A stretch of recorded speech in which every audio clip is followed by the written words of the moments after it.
Study I 8 में आपका स्वागत है। आज हम 19 जून के करंट अफेयर्स के वीडियो को लेके आए। वीडियो शुरू करने से पहले आप मेरे चैनल को लाइक, सब्सक्राइब और शेयर करें। तो हम वीडियो को शुरू कर रहे हैं। आज का मेरा पहला प्रश्न है, परिवार प्रेषण का अंतर्राष्ट्रीय दिवस international day of family remittances IDFR कब मनाया जाता है? ऑप्शन ए 16 जून, बी 13 जून, सी 8 जून, डी 19 जून। तो इसका राइट आंसर है ऑप्शन ए 19 जून।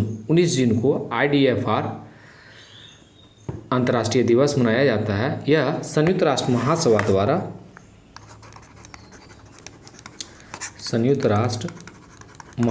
द्वारा अपनाया गया था और इस वर्ष संयुक्त राष्ट्र ने पिछले वर्ष के अंतर्राष्ट्रीय परिवार प्रेषण दिवस की थीम जारी रखी है। जो पिछला बार था इस बार भी वही है। इस बार का भी थीम डिजिटल और वित्तीय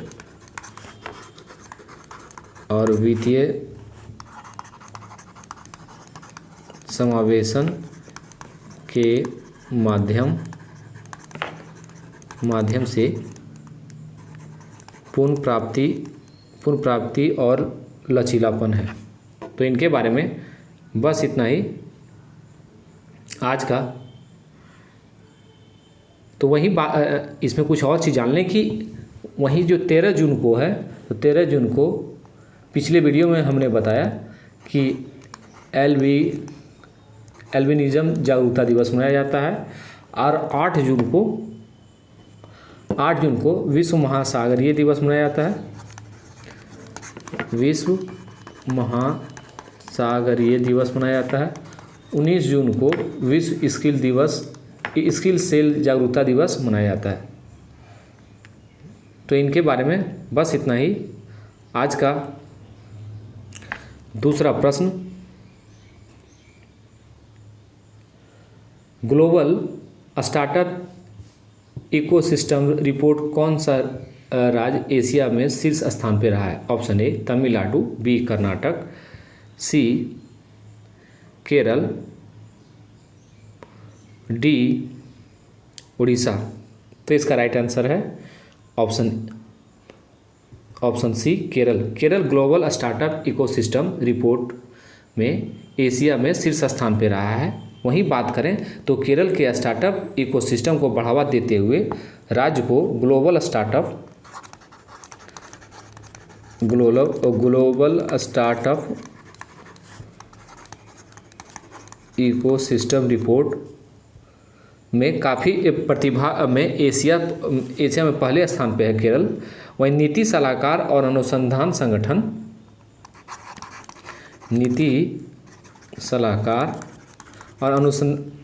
संगठन स्टार्टअप जीनोम और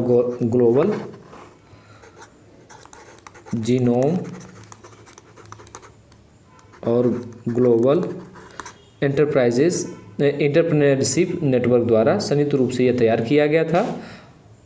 और वहीं बात करें तो विश्व रैंकिंग में केरल राज्य को यह चौथा स्थान मिला। केरल राज्य को चौथा स्थान मिला है। और GIR में केरल को एशिया में 5वां और दुनिया का 20वां स्थान मिला था। 2020 में मिला था। वहीं बात करें तो policy advisory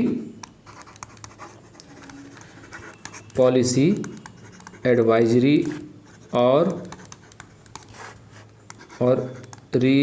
research from startup जीमोन द्वारा जारी रिपोर्ट के अनुसार बेंगलुरु शहर ग्लोबल स्टार्टअप इकोसिस्टम में 22वें नंबर पे है। तो इनके बारे में बस इतना ही आज का। तीसरा प्रश्न, केंद्रीय संचार मंत्री अश्विनी वैष्णव के अनुसार भारत में कब तक 5G सेवा लॉन्च कर दी जाएगी? Option A April 2023, B March 2023, C December 2022, D September 2022। तो इसका राइट आंसर है ऑप्शन बी मार्च 2023। मार्च 2023 तक भारत में 5G सेवा लॉन्च कर दी जाएगी। और अश्विनी वैष्णव ने यह जो बात कही थी वो कहाँ कही थी, वो चिरायु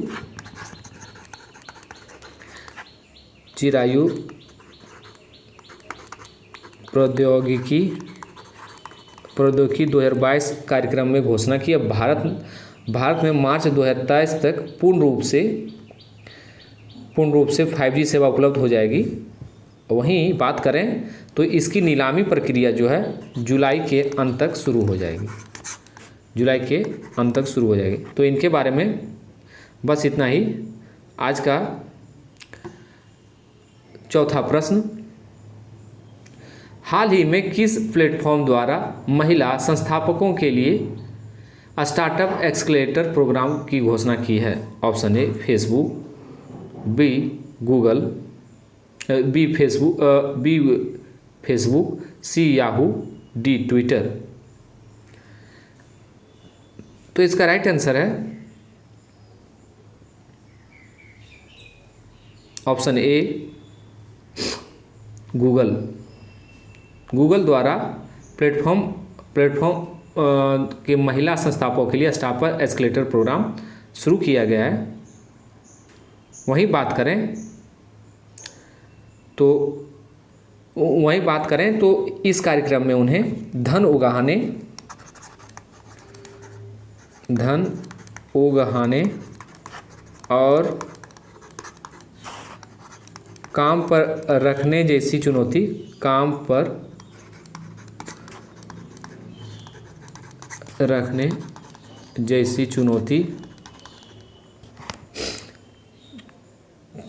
का समाधान में मदद मिलेगा। Google for startup accelerator India में वुमेन्स फाउंडेशन 2022 जुलाई में 2022 वुमेन फाउंडर्स ने जुलाई 2022 से सितंबर 2022 तक ये चलेगा। तो इनके बारे में बस इतना ही।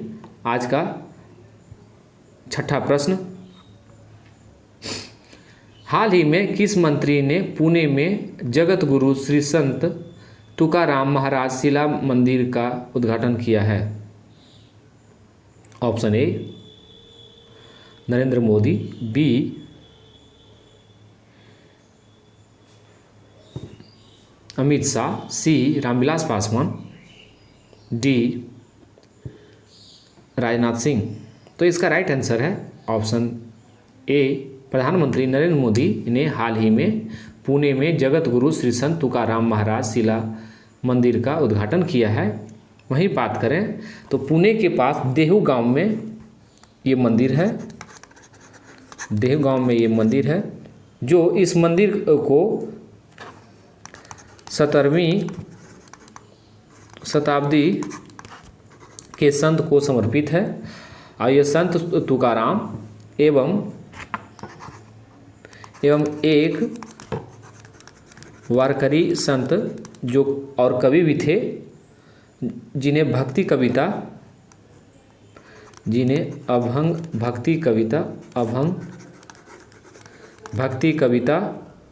और कीर्तन के रूप में जाने वाले अत्यधिक गीतों के माध्यम से समुदाय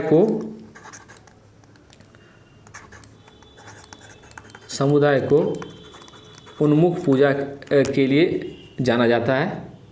तो इनके बारे में बस इतना ही। आज का 7वां प्रश्न, आरती प्रभाकर को किस देश के राष्ट्रपति के विज्ञान सलाहकार के रूप में नियुक्त किया गया है?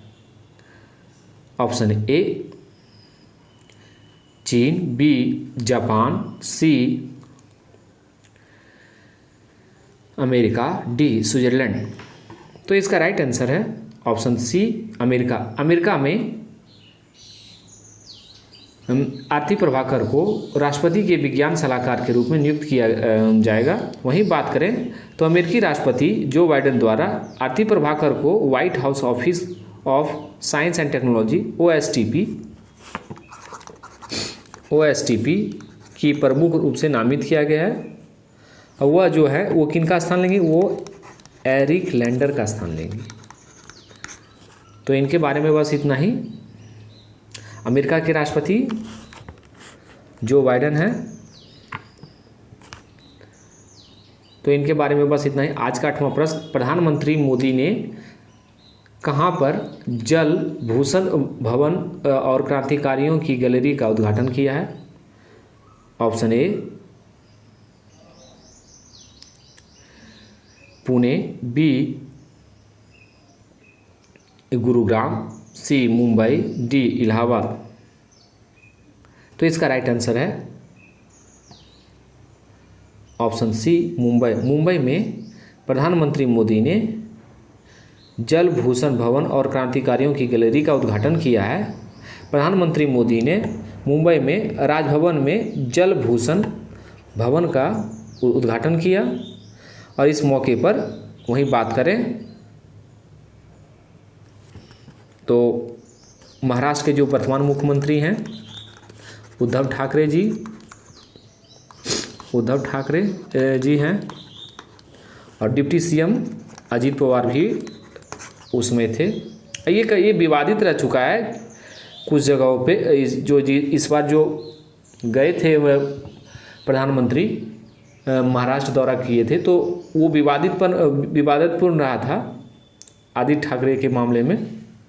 वहीं बात करें तो प्रधानमंत्री ने राजभवन में स्वतंत्रता संग्राम के दिग्गजों को समर्पित एक भूमिगत क्रांतिकारियों की गैलरी संग्रहालय का भी उद्घाटन किया है।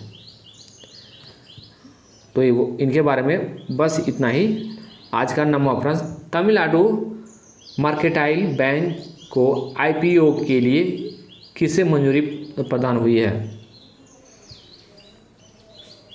Option A FDI, B RBI, C SEBI, D FICCI. तो इसका राइट आंसर है ऑप्शन सी सेबी। सेबी के द्वारा तमिलनाडु मर्केंटाइल बैंक को आईपीओ के लिए हिस्सेदारी या किस्सेदारी नहीं होगा, ये यहाँ पे हिस्सेदारी होगा, वहाँ पे हिस्सेदारी होगा, हिस्सेदारी मंजूरी प्रदान हुई है। वहीं बात करें तो निजी क्षेत्र के ऋणदाता तमिलनाडु मर्केंटाइल बैंक आरंभिक सार्वजनिक निगम के माध्यम से धन जुटाने और लॉन्च करने के लिए पूंजी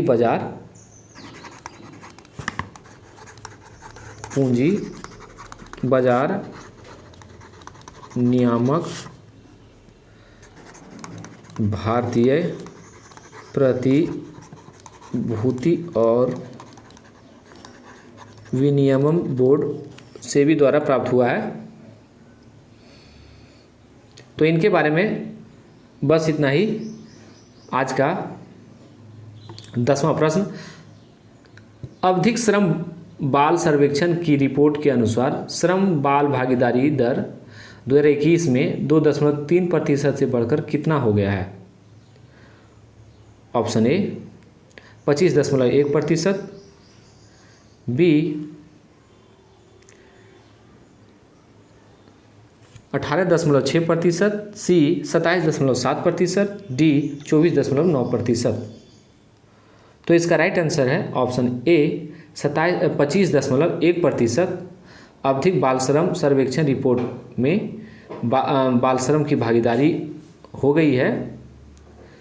वहीं बात करें तो जुलाई 2020 और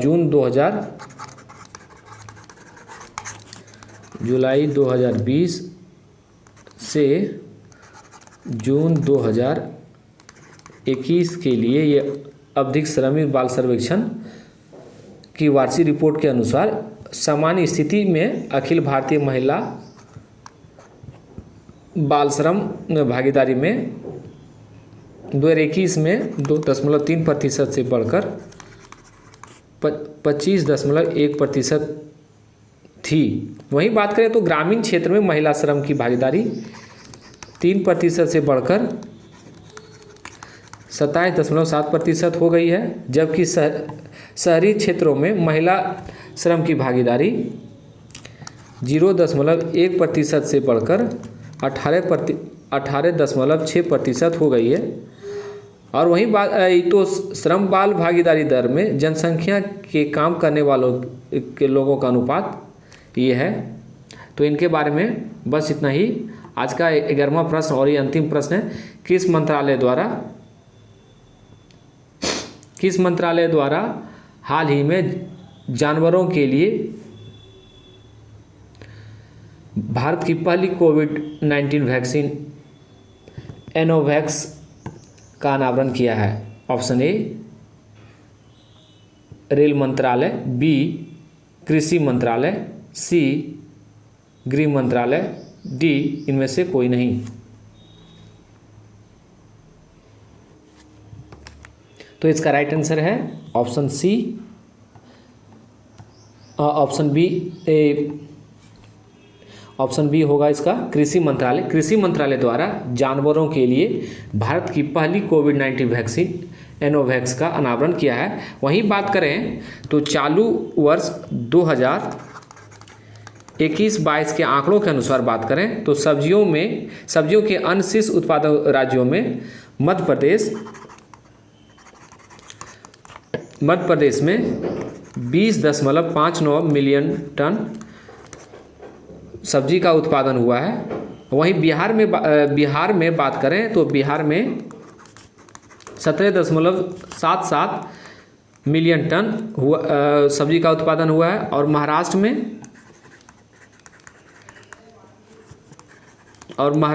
की बात करें तो 16.78% हुआ है।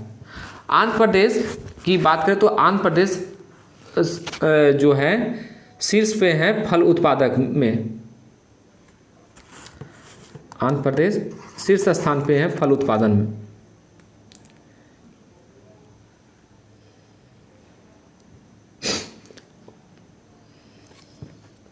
वहीं और कुछ जान लें तो कि जो एग्रीकल्चर विभाग की बात है जो है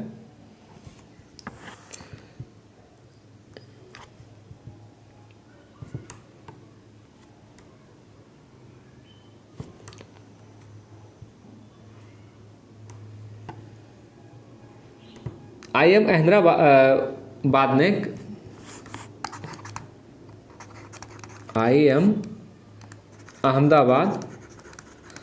अहमदाबाद ने कृषि भूमि के लिए एक ई मार्केट प्लेस के लिए एक मूल्य सूचकांक जारी किया है। तो इनके बारे में बस इतना ही। And thank you for watching study I 8।